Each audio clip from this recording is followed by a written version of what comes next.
There we go.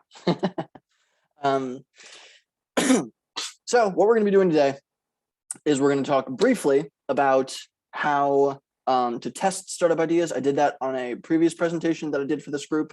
I'm going to whip through that really quickly.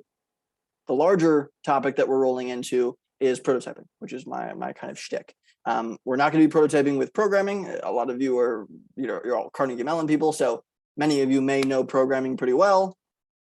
I went to Carnegie Mellon. I tried very hard, but I am bad at programming. It's not my thing.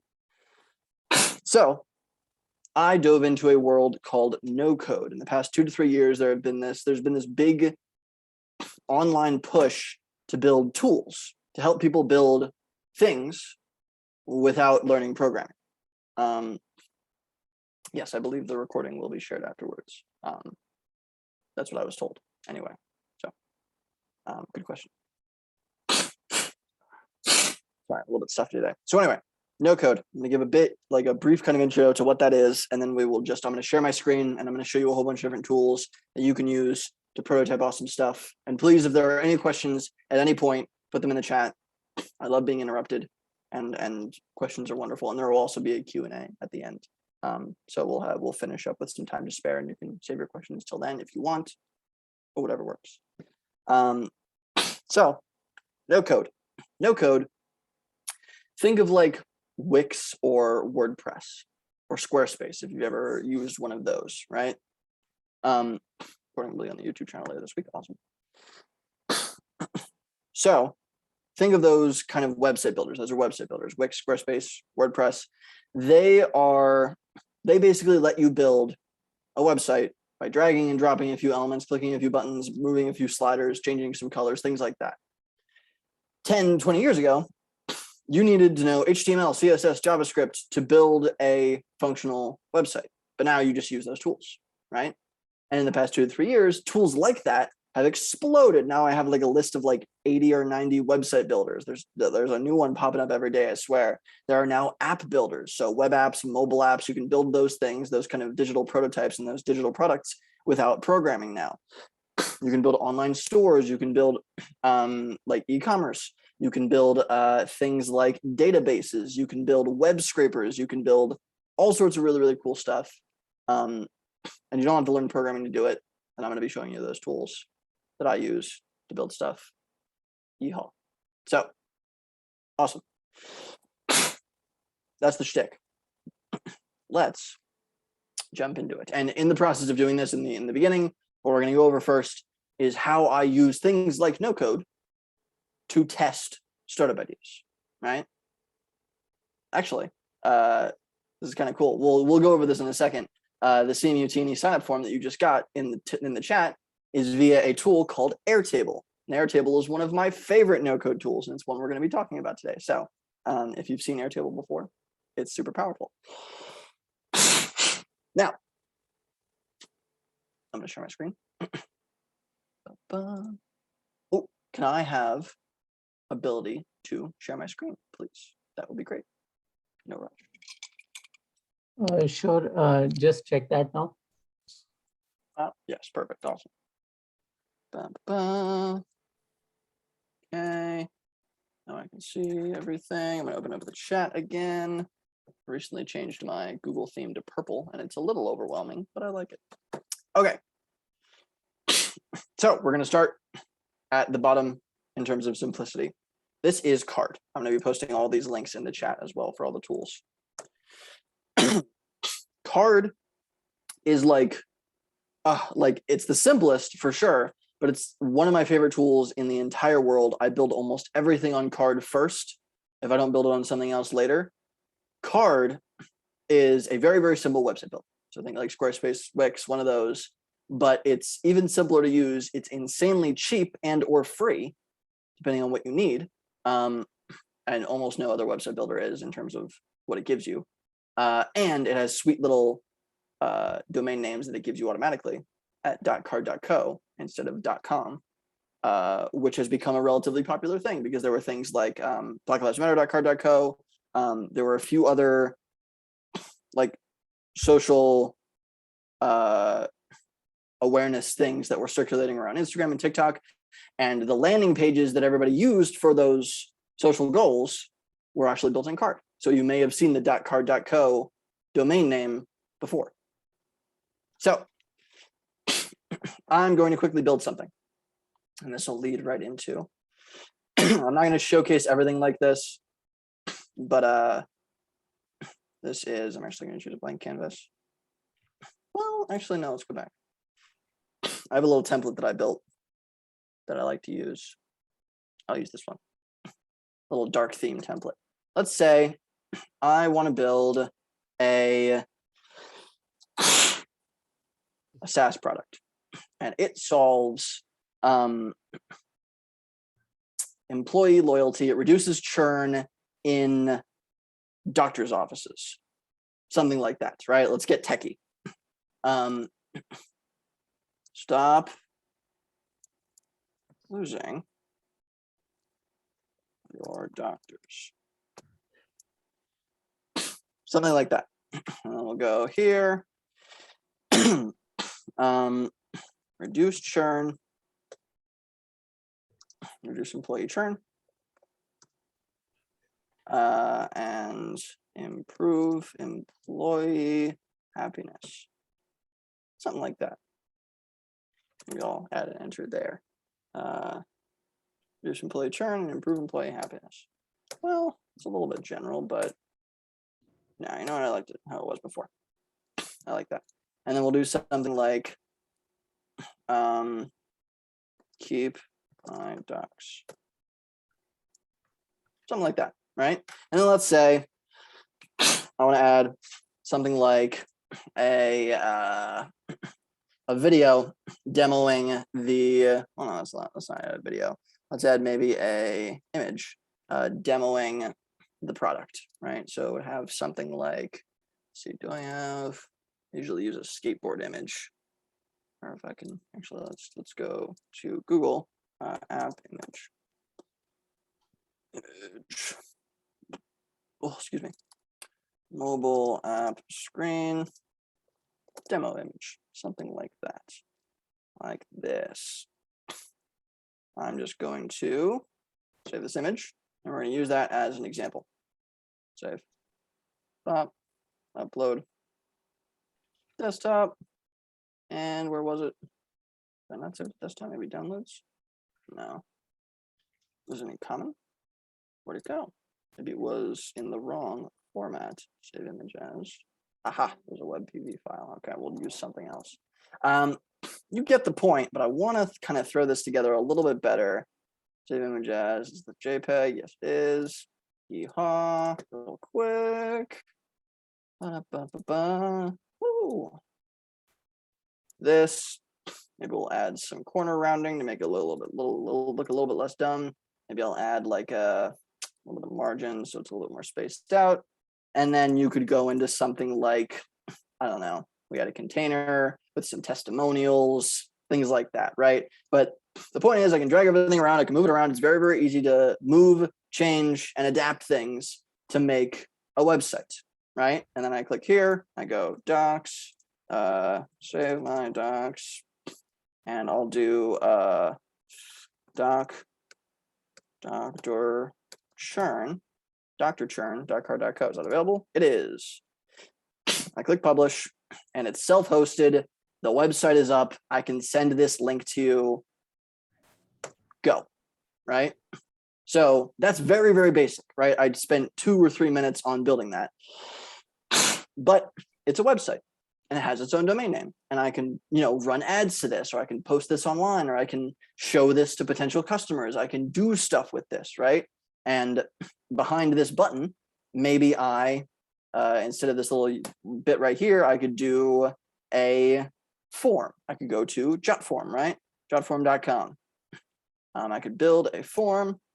Let me log in really quickly. Log in with Google. I can put something behind that, even if I'm not ready. Actually, this is the kind of testing process. You throw up a landing page, and even if you're not ready or you don't have a startup idea or things aren't built, you put a form behind a button that at least lets you capture leads, right? And then you just try to sell stuff. So I'm going to say email. What is your email? and we'll say Dr. Churn Prevention SaaS. I don't have a name, I'm just describing it. Sign up form. And I'll say something like, we're still in early alpha for the product, or maybe it would be beta. We're still in early beta for the product, but we would love to stay in touch. Sign up below and we'll reach out when we're ready to ship the app. Smiley face, something like that, right? You are leading them on a little bit is the goal, right? And if you're not uncomfortable with saying early beta, because that is technically a lie, I don't have anything here, right? If you're uncomfortable lying, you'll say we're still in the process of building, testing, and experimenting the product, or we're still collecting customer data and building the product, but we'd love to stay in touch. The point is you want to collect emails, right? So I'm going to publish this form really quickly, the copy link, and I'm going to put it in this button. Done. Actually, delete this because I don't like that image there.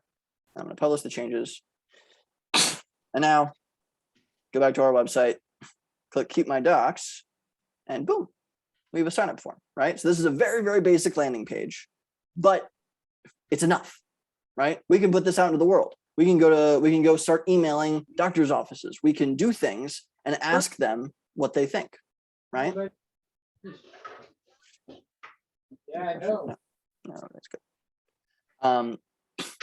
That process is something that I've seen an enormous amount of Silicon Valley startups, small time, creators, lots of people, lots of entrepreneurs do. It's a very, very common process. Actually, this is how Dropbox started. Dropbox just put up a landing page. They put a little video that demoed the product, quote unquote. It wasn't built, it was faked. They kind of edited the video to make it look like it was real. And they just started advertising that, and they put like a wait list instead of a sign up form. They said, get on the wait list for the product.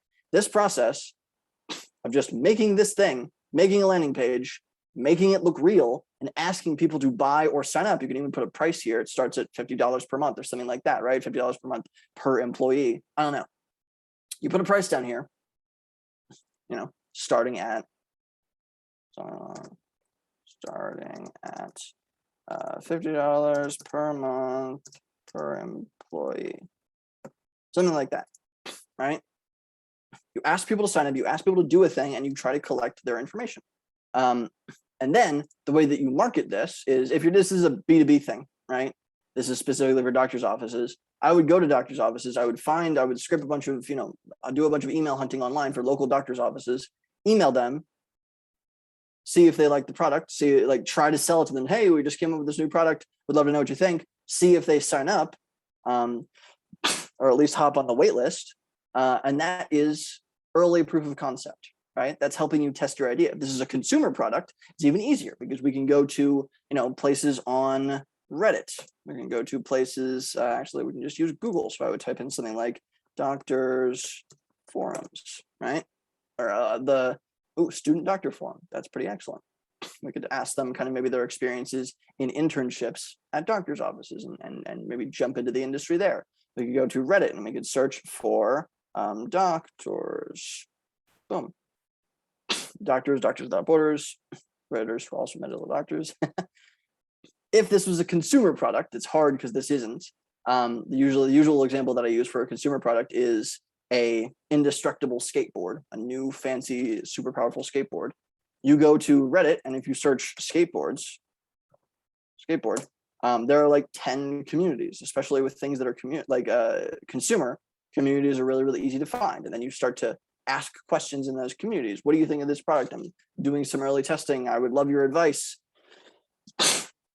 Roast me, right? I have a whole presentation on this about how to post in those communities and things like that. If you have questions and you want me to dive deeper into this, please let me know. But that is roughly the process that I use to test startup ideas. You make a landing page and you either post it everywhere or try to start selling the product immediately. And behind the call to action on your landing page is just a sign up form, right? Hinting at they might be paying or they might be signing up with an email or something like that, right? So that's card, right? I used two tools in that. I used Jotform and I used Card. And I did that for free, right? And it took me, I don't know, 10 minutes to explain the process. So it would take you probably an hour to do a little bit of early testing on an idea. And if you get positive feedback, awesome, pursue it, right? If you don't, ask why. Ask, like, if you email some doctor's offices and you don't get any response, or maybe they get back to you, hey, we're not interested, ask if you can interview them and learn more about their kind of what they need in their doctor's office. It's a foot in the door, right? And it's also great proof of concept, because if people really love it, you have something. 95% of the time, they won't, and you'll start to learn why in those conversations, in those emails, in those posts online. That makes sense? Yeet. I have like a giant plan on Card. I think I have like a 50 site plan. It costs me like $40 a year, which is insanely cheap, because it's like, I don't know. Actually, I think it's like $1 per website per year, which is still ridiculous, because like Wix, for instance, is like, I don't know, $30 per month for one website. So I love this tool, especially for students. I usually introduce this to students because it's so cheap, but I'm cheap and I come up with a startup idea every 2 days or every week. So I like to test with easy to use tools. So cool, that's Card, simple website builder. That's some of the power of no code, right? We're not building a product yet, but we're at least getting stuff out there. Awesome. Now, getting into a bit more of the weeds, Card is easy to do. I showed you how to use it. This is Webflow. Webflow, you may have heard of Webflow. It's getting slightly more popular, which I love. Webflow is like Card on steroids. It's, in my opinion, and I've done a good amount of hunting, by far the best website builder out there. And it's costly. It's like $20 per month per website or something along those lines, right? It is expensive, right? Some people might not consider that expensive compared to going to like a developer, or the time it takes to develop something yourself from scratch. It's way worth it. But it is both difficult to use, or at least difficult to learn. Once you get the hang of it, it's very easy. And it's a bit more money. But they have this little university tab down here, university.webflow.com. It's a beautiful series of videos. If you spend 2 weeks on the free plan of Webflow, not spending any money whatsoever at all, going through their courses, their lessons, all the like videos like this, and just futzing with the tool, maybe an hour a day, 2 hours a day for 2 weeks. By the end of that, and I mean this completely legitimately, you are an intermediate level web developer after 2 weeks for free, if you just spend time on this. In the sense that you can build what an intermediate level web developer can build. You're not actually coding. There's no programming involved. This is a completely code-free platform. You can use code. They have an element. So if you do, use HTML, CSS, JavaScript, things like that, there are ways to integrate that. But I can't code at all, and I can build almost any website idea I could possibly have. So it's awesome. And I have a number of websites that I built on this, and I love it. One of the ones that I'm building on it, very silly idea. This is very, very small scale thinking, and it's not designed super well. I'm not a designer, but it's called Chicago Speakeasies. I have a fondness for hidden underground kind of vibes, and I live in Chicago. And Chicago was very, very popular during Prohibition. Speakeasies were very popular here generally, so it has kind of a history there. So there are a really solid number of hidden bars, underground bars, speakeasies, things like that. And I started getting into it, and I found a ton of them. And I also really couldn't find it. It took me hours and hours of research online to find these places. So I built a resource. It's like a little blog where I do little write-ups of every little place that I go to. And I've been having a ton of fun with it. So I really like it. I built this on Webflow. The reason that I built it on Webflow is because this is a blog, and blogs do insanely well on Webflow just in terms of how it's structured, but also Webflow has really, really great SEO. So if you want to be found on Google, right? I only built this like a month ago, so I'm still waiting for the SEO to catch up. It usually takes like 3 to 4 months at minimum. But I'm hoping to capture Chicago speakeasies as a keyword, which is very niche, I know, but it would be a cool thing to be known for in the city. So, but I built this on Webflow. I built this in one night on Webflow. And then obviously, like, doing all of the actual reviews for each individual location took time. But the structure I built in one night, I think 3 hours on Webflow. So cool. That's Webflow. Really, really powerful websites, great for SEO. Quick distinction. Card is bad for SEO, by the way. Doesn't really work with it. It's just one-page websites technically within the HTML, but Webflow is beautiful. So if you do need SEO, go with Webflow. Anyway, quick distinction, websites, right? You may already know this. Some people may be technically savvy, but a website is different from a web app, even though they kind of look the same. So if I go to something like Airbnb.com, it's usually the example I use, right? Airbnb, excuse me, is technically, at least what we see here, a web app. It is at a web address. It's at Airbnb.com, right?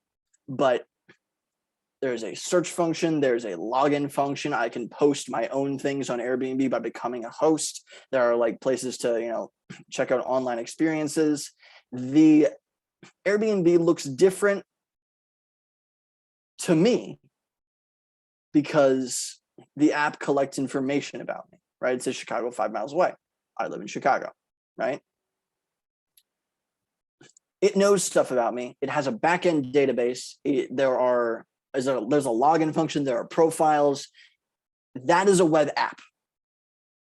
And you can list it at a website domain name, but it's different from a website. A website is just stagnant information, right? It is just information on a page. It looks the same to everybody, right? And everybody uses it the same way. A blog is just information on a website, right? It has multiple pages and you can scroll through and you can see different things, but it's still just information on a site, right? Airbnb is a tool, right? It has a backend database. You can post stuff same with like Reddit, right? Reddit is a web app. That distinction is important because we're going to be using tools for building websites or web apps, depending on what we need, right? But Webflow is a website builder. It's beautiful at it, but it's just a website builder. Can't build things with deeper functionality than just information on a page. So that's the quick distinction. I'm going to show you a bunch of web app tools and mobile app tools as well. Glide. I love Glide.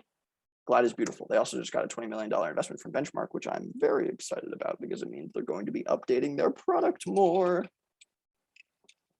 Glide is awesome. Basically, what Glide lets you do is it lets you create very simple mobile apps and very simple web apps.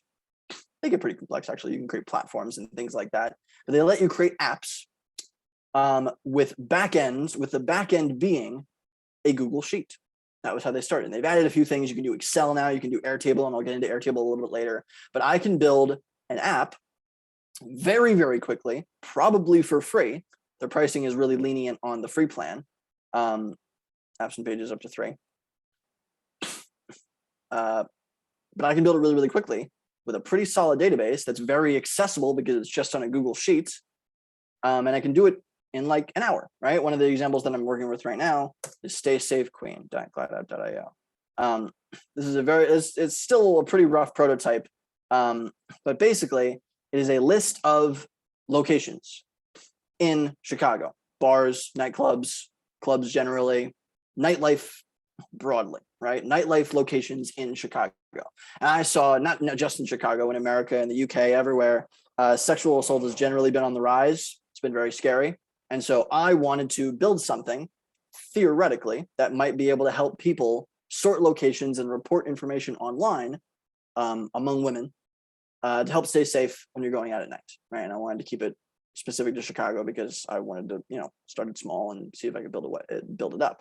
I'm having a lot of trouble marketing this right now, so it is still a prototype, but I'm experimenting a bunch. But I was able to whip this prototype up in a few hours. I scraped Google Maps using a tool I found online called Appify. Appify.com, basically, it's just a series of little programs that people have pre-built. So it's web scraping and automation platform. I use this a bunch. They have a Google Maps scraper that I used on my little free trial. And it downloaded 500 locations of all the most popular bars and nightclubs and things in Chicago. I then put that into a Google Sheets, connected it to Glide, and in a few hours, I had an app. And if you scan this little QR code in the top right corner with your phone, it downloads it to your phone as a web app, right? Glide specifically doesn't do mobile apps, but you can actually download it in a similar way, and it kind of becomes a mobile app. It's very fun. But I was able to whip this up really quickly, right? And for free. I haven't paid for Glide. So it's another very powerful tool, but it's like the card of app builders. It's very simple and it's pretty structured in how it works. So you can't build everything with it, but for quick databases, for quick directories, for quick platforms, for things like that, it is absolutely gorgeous. And they have a ton, like hundreds of templates that you can work with, and they even built their own templates.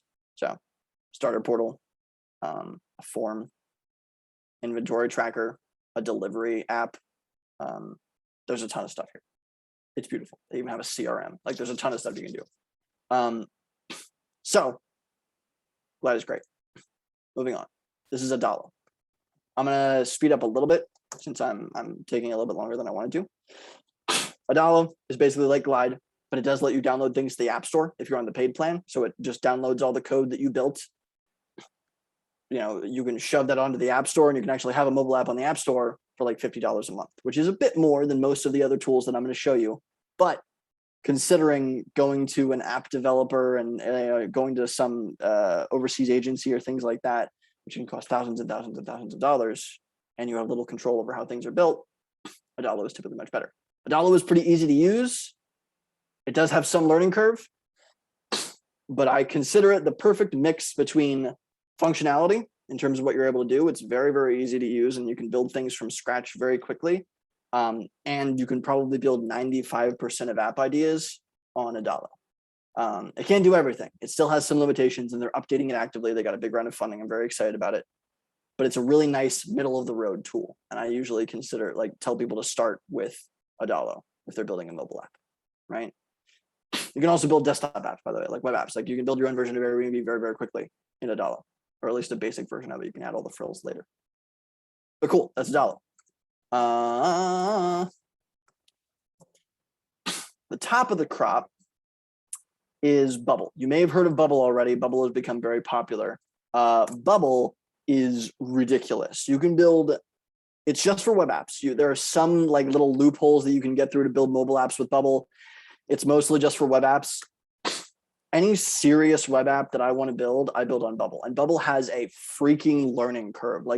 I usually say like an hour a day, an hour or two a day, like a month, before you get really the hang of it. I'm still learning it. But actually, they just updated the heck out of their Academy section. So now they have a series of tutorials, which I'm very excited about. They didn't have this for the longest time, but now they have a big series of tutorials on how to use Bubble. So actually, it might be down to like 2 or 3 weeks. I don't know, but the learning curve is probably a lot better now that they have these videos. So, but expect to invest some time. This is like the web flow of app builders. Anything you could possibly imagine, as long as it's a web app. But it's awesome. And it's pretty affordable too. It's like $20 per month per app. So it's a bit better. There are other things like this, like Builder. Builder's a really, really cool one. It's a bit cheaper than the others, but a bit harder to use. You can build SaaS products. You can build all sorts of crazy web apps on here. Again, just limited to web apps. Very cool, very hard to use. I feel like people that know HTML have a lot easier time with this. It's very interesting. This is Builder. And then if you really want to get hard into mobile apps, Flutterflow. Flutterflow is one that I've been recently introduced to, and I'm very impressed with it so far. Flutterflow is like one of the top ones for building mobile apps. You can launch to the App Store. It's a bit expensive. It's like $70 per month if you want to launch to the App Store. Yeah, deploy to the App Store and Play Store. Maybe you can do it with $30 per month with just download your source code, but I think it's a little bit slower. And they would do have a solid free plan. Point is, Flutterflow is also a really, really good option if you want to get hard into mobile apps, specifically on the App Store, things like that, right? Those are most of the tools that I use, right? We have the website builders, Card and Webflow. We have a bunch of other app builders depending on what you need. Those are all really, really awesome and great to get started with. I'm going to show you a few others, and then we'll finish it up for questions. But there are the way that no code works is something like Webflow may not do everything that I want, right? Actually, Card is a better example. Card is just a website builder. It has forms. I can actually add like a form here, but it's chunky and it's a little bit weird and it doesn't integrate super well with other things and it's a little bit more annoying. So if I wanted, and it doesn't do things like payments, right? So if I wanted to make this into, say, an online store, right? If I wanted to collect payments through Card, I can't do that with just Card. And that's where other tools come in. So there is a tool called Gumroad that I absolutely adore. They recently rebranded and they're beautiful. And basically, just like how I quickly created this little form on JotForm, actually I'll link JotForm as well. It's a great form tool. Just like how I quickly created this little form on JotForm, I can do the exact same thing on Gumroad, but I can integrate payment, right? Gumroad is basically a form builder for payment. So it's a little payment page builder, little checkout page builder, right? So for free, it's a free tool. They just take a small percentage. I can make a payment page. I can link it to a button. I can embed it. I can do a bunch of other things. Actually, Card has its own widget section, which lets me do Gumroad. So I can make my own little Gumroad button and link it to Gumroad really easily. But now I have a payment page, right? Easy. So I just connect Gumroad to Card with a little link like I did with JotForm. Now I have an online store, right? Maybe I can sell like a series of hats. Maybe I can even do subscriptions, right? So if you want to do a subscription service, or if you have an app download link, right? You could just hide that behind a Gumroad page. Very simple, right? And you can do physical products through Gumroad too. That's how no code works. You integrate tools together if one tool can't do everything you need, right? And the king of that, the king of these integrations is Zapier.com. You may have seen Zapier before. I love Zapier. This is behind the, Zapier, this is what it looks like. Zapier is basically an automation tool, right? It automates interactions between apps. So it was very easy for me to use Gumroad and put it into Card, right? Or it was very easy for me to use JotForm. Where's my JotForm? This, and put it into Card because it was just a link, right? I copy the link and then I put it in the button, right? Very easy. No integration necessary. It's just, it works. But let's say I want to add on additional functionality to this setup, right? Gumroad just does payment. That's fine. But let's say I go to my little Zapier dashboard and I want to connect Gumroad, Gumroad to MailChimp. MailChimp is a newsletter tool. So if you want to send regular marketing emails or things like that to upsell people, MailChimp is really good, or just keeping people in touch with what's going on. So the trigger is Gumroad, which means when there's a new, or not when there's a new product, when there's a sale, when somebody buys my product in Gumroad, somebody buys my app off my Card site in Gumroad. When there's a sale, I want to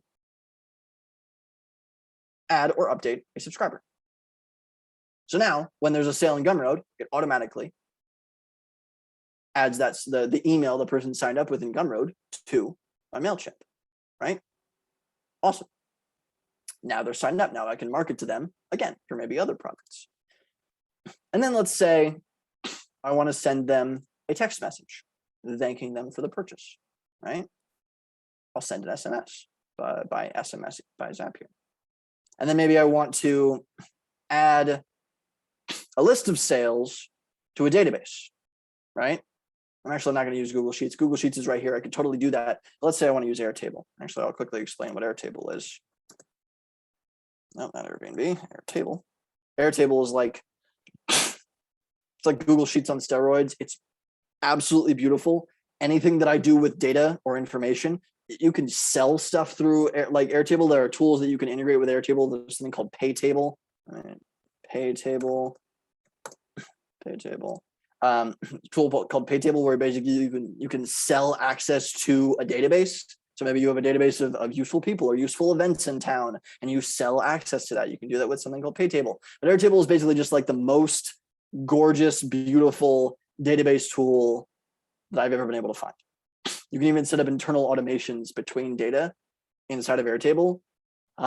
Like it's really hard to explain how useful it is until I'm like in the midst of building something, but you're always dealing with data. And so Airtable just makes it super easy to control and access and sort and move that data. I just really, really love Airtable. If anybody's used it before, it's just gorgeous. Anyway, let's say I'm using Airtable as my database. I want to add a record in Airtable. So now I can go to my Airtable page and I can just see all the sales that have been coming in. I can sum everything like, okay, this month I made this much. This like next month I'm predicting this many sales. I can do all of that in Airtable, right? And now when there's a sale in Gumroad, all these other three things happen automatically, completely automatically. I don't touch anything, right? All the data flows into each of those little tools and everything happens very, very smoothly, right? So now, off of just a basic little website builder with no additional functionality, I added on Gumroad. Now it has payment. Then I connected it to Zapier, and now I have payment. I have a new like email marketing. I have text marketing, or at least text reminders, and I have a backend database, right? All of that happens automatically. I didn't touch anything or program anything, right? Zapier is like the top level of no code. So if you need to connect things together, there's hundreds of no code tools. I actually built a little Glide app, no coder.glide app. I built a little Glide app. That's a big list of all the no code tools that I've found. It's wonderful. And it sorts them and everything. Actually, it also has a little tab down here for learning how to use most of the tools that I just told you about. Gumroad, JotForm, Zapier, Bubble, Adalo, Glide, Webflow, Card. Actually, I need to change this because it's no longer the Entrepreneur Show. All of that, there's hundreds of these no-code tools, and almost all of them can be connected via Zapier. So you can get all the functionality that you need by piecemealing together different things, right? So that's no code, and that's what I use for prototyping. And I've been able to build some really solid stuff. I've been very happy with what I've been able to make so far. Actually, one thing that I'm building right now, have you ever heard of Apple Shortcuts? Apple Shortcuts is like a tiny little, it's actually like a tiny little no-code tool in the iPhone and iPad. And I'm making a store for this kind of stuff. And I'm making it on Card, and I'm asking for payment through Gumroad, right? So I actually built an entire, like I'm almost done with the product, and I built all of it on my phone, because you can actually build websites on your phone using Card. Gumroad you can use on your phone, and Shortcuts are already on my phone. So I'm actually building an online store for tiny tech products using just my phone, right? For free, which is wild, right? So all that's possible with no code. Yeehaw, we love it. But that's something that I'm building right now. Anyway, I've been blabbing at you for 45 minutes. Are there any questions? Because I've thrown a whole lot of information at you. We use Slido for the audience Q&A. Cool. I'm going to go to the Slido.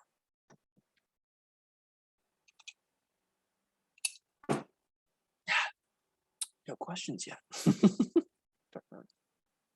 I like that the dark mode button is right there. Hey, Max. Hello. Can I ask directly here? Absolutely.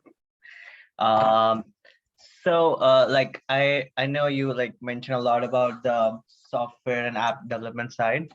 So I really think like the app side is very helpful for my startup idea. But my startup idea is also a hard tech company. So how I know hardware is not tested that fast, but what do you think after after showing them the demo on the app side? It's more towards a strategy type kind of question. Like, how should I approach for the hardware side? Because for hardware, I need funding and other stuff. So I don't think so. There's a no code hardware stuff available. It's a great question. It's a super good question. I'm only dipping my toes into hardware right now. Usually what I've used for building hardware stuff is, I mean, you've probably heard of it, like Arduino and Raspberry Pi.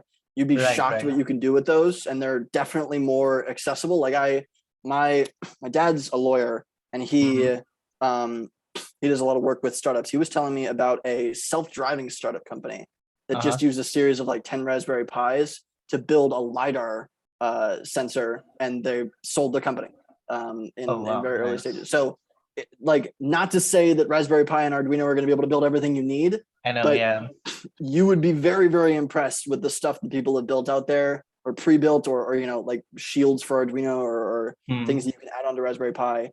That's what I would start with. Prototyping, cool. Yeah. So usually the way funding works, typically, I've worked with venture capitalists. If you do, you're going to need funding for a hardware company. Yeah, definitely. Yeah. Probably a lot. But unless you have a functioning prototype or something functional that you maybe can start selling to people, even if it's not exactly what you like large scale envisioned, unless you have something that you're getting into the hands of customers, it's going to be really, really difficult to find funding. Like almost impossible. I really don't. I've worked with a number of hardware companies, and I know a ton of them, and all of them have built tiny little things, usually on Raspberry Pi or Arduino. Maybe it's, you know, half of what it needs to be, but it solves some of the problem, and then they start shipping that, maybe get a little bit of payment for that, and then they go raise funding. That's usually how the kind of process works. I see. So yeah, that's my thoughts on that. I'm not a hardware expert, though. That's just what I know so far. Yeah, if that makes sense. No, it does. Yeah. Thanks a lot, Max. Yeah, I hope it's helpful. Question in the Slido. Q&A. After you build the prototype, how do you generate traffic? Excellent question. The marketing is the hard part. All of this is the easy part, in my opinion. I think once you get the hang of building, it's much harder to actually generate the dang traffic. The process in the early stages, the process of going to places like Reddit and finding all the awesome communities and asking questions like, hey, I was thinking of this solution to solve this problem. What do you think? Right? I've actually gotten like a good number of signups for small little products that I was creating online just by asking questions online and then subtly self-promoting the link or the website or the landing page in the comments. That's a good first test, right? That's a good first little marketing bit. But marketing is something you have to kind of like, there's a ton of different things I could suggest to you, but it entirely depends on your audience. So, but the two or three things that I usually say to start with marketing wise: build the prototype, build the landing page, find communities online where your customers are hanging out, right? If it's doctors, find doctors online. Start posting, start at least, you don't have to directly self-promote. Don't get yourself banned from the communities because everybody hates self-promotion, but just start asking questions, start answering questions in these communities. Just generally participate online where your customers are already hanging out, and that gets you in touch with a surprising amount of people. That's the first little bit. Second, if you're a consumer, sometimes if you're not, influencer marketing is actually surprisingly accessible. If you are a consumer, let's say I have that skateboard idea, right? Finding cool skateboarders that do cool tricks and make cool videos on Instagram and TikTok, maybe in the range of like 5,000-ish followers, 5,000 to 10,000, small, but like they have some oomph to them. Reaching out to them and saying, hey, I'm building this thing that might be useful to you and your audience. I would love to work with you, right? You can even brand it as something that you're part of, right? Seeing if you can make a small relationship with small influencers and seeing if you can promote to their audiences, paid or unpaid. Sometimes if they're small enough, they'll just do it unpaid if you offer them something solid. Oh, excuse me. There's like half a hiccup.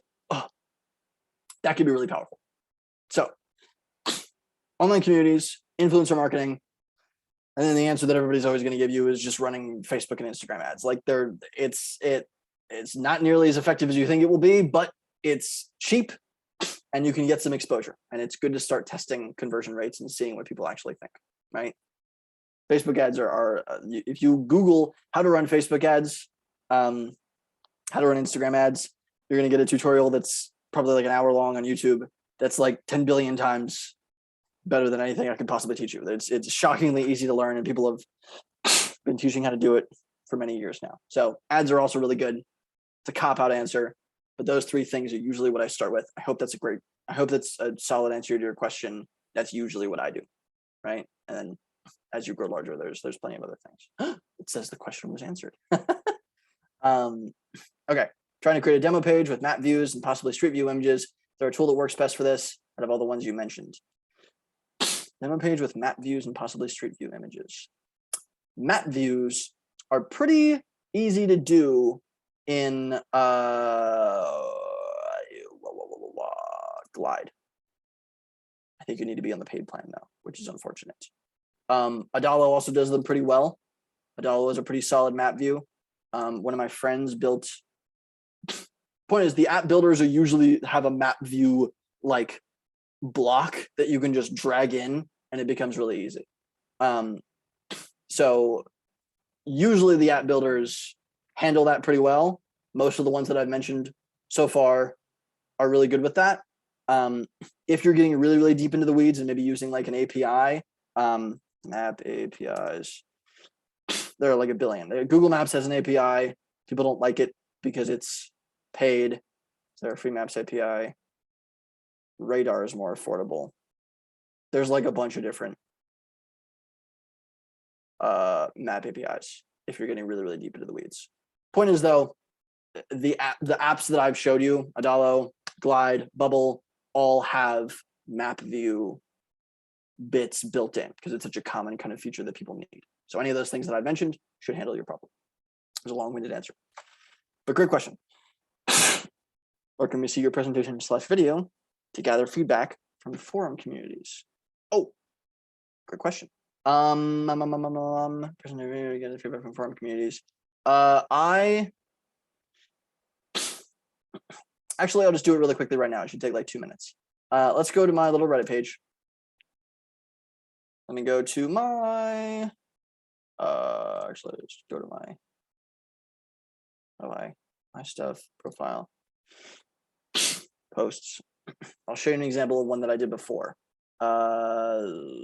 Fine. Personal information. This is the idea that I built like 2 years ago. Very, very old.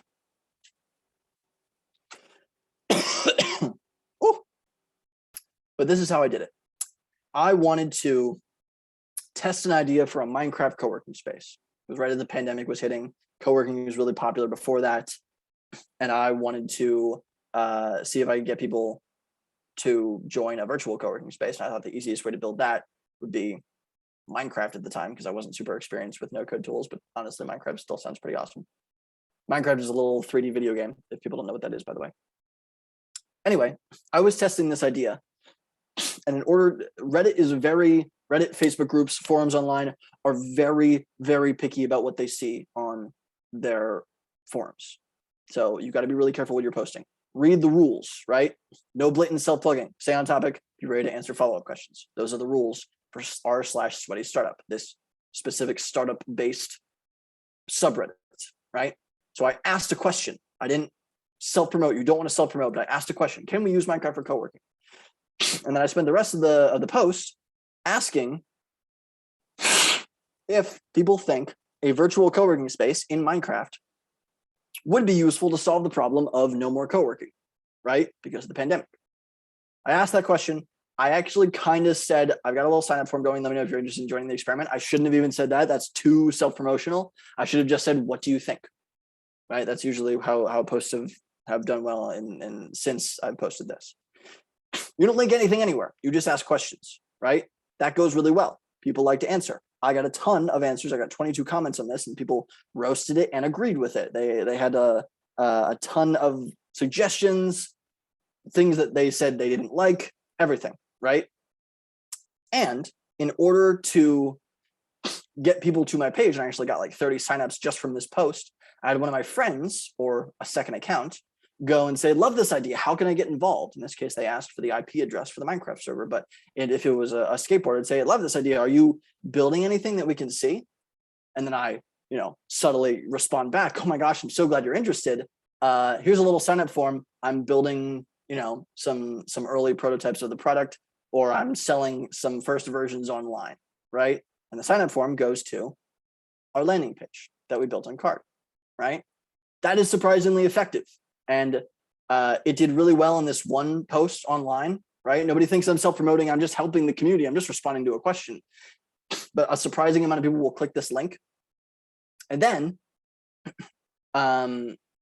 you also get an enormous amount of feedback just from the other comments, right? And there's going to be probably 10, usually for any given kind of consumer thing, at least, I'm able to find between 10 and like 40 communities across Facebook groups, across Slack channels, Discord channels, subreddits, just base forums online. I'm able to find a ton of communities for little consumer niches, and posting in all of them similar things, depending on how the group kind of functions based on what you see. Maybe one or two of those posts are going to do really well. This did really well on the subreddit. It got 50 upvotes and a lot of people saw it, right? On most of the other communities, it's not going to. So next week, on the communities that you didn't do well on and people still don't know who you are on, post again with a slightly different question and keep testing that. And depending on how many communities there are on the internet, you'd be surprised with how effective that process is for marketing. So that's a quick crash course in how to do the forum stuff. Actually, that's a pretty full course on how to do the forum stuff. That's more or less what I say in my presentation. So I hope that answers your question. It's a great question. I saw your comment in the chat as well. Thank you for bringing it up again here. What about Web3? Any no-code stuff you would recommend? Personally, I'm not really into Web3 that much at all, but there was one tool. Let me go to my little database. I have a database that I have that's a little bit more searchable. Come on. This is built on a tool by the way called Coda. This is another no-code tool that I use. I freaking love it. I use it for, oh my God, everything. It's like a combo of a bunch of different tools. It's like got its own Airtable baked in, but it's like Notion if you've ever used Notion. I just love it. Where was it? It was Web3. No, it's not. We're just web. Actually, let's do 3. Sketchfab, Third Web. Here we go. Third Web is what it was. This is a new tool that I found. There are probably a lot more of these. I just don't spend a lot of time in Web3 at all. It isn't really my shtick. So there's probably more out there if you do some Googling. But Third Web, from what I was able to see, you're able to create tokens, NFTs, marketplaces. I think they had one for DAOs. You can create a lot of Web3 stuff with this. It's basically a no-code tool for Web3 stuff. So great question. That's really all I have. I think there's also actually a bridge.io. This is another one. I'm not sure what this is. Parent teams. Okay, decentralized projects. Technology stack to build and manage decentralized products. No coding required. So you can build decentralized stuff here. I guess that would also technically be Web3. I need to dig into this a little bit more. Is it? What is it? That's a great question. No code development. I looked at this a while back. Yeah. Web2 API. Any smart contract. Cool. So this is also pretty solid. Blockchain to your user's mobile phone without downloading extra software. Excellent. Crypto apps. We love it. Cool. Okay. So those 2 tools are pretty solid for that. Great question. Any other questions? There's something in polls? No. Thank you for letting me blab. I think we have 2 minutes left. If there are any other questions, I'm going to put my gmail.com. That's my email. Feel free to email me there literally anytime. And then I am at Make with Max on just about everything except on TikTok. I'm at Maker_Max on TikTok. But any questions you have, if you shoot me an email or you message me on Instagram, Instagram is basically like having my personal phone number. I will get back to you. I would love to help give you a tech stack or a no-code stack to use, or maybe even find some tutorials online that I have created myself or other people have created to help you build what you want to build. You would be shocked with how easy it is. I would love to help. Shoot me a message or shoot me an email. I probably don't have time to hop on calls, but I would love to help. So I hope that's okay. Thank you for letting me blab. I hope this is useful.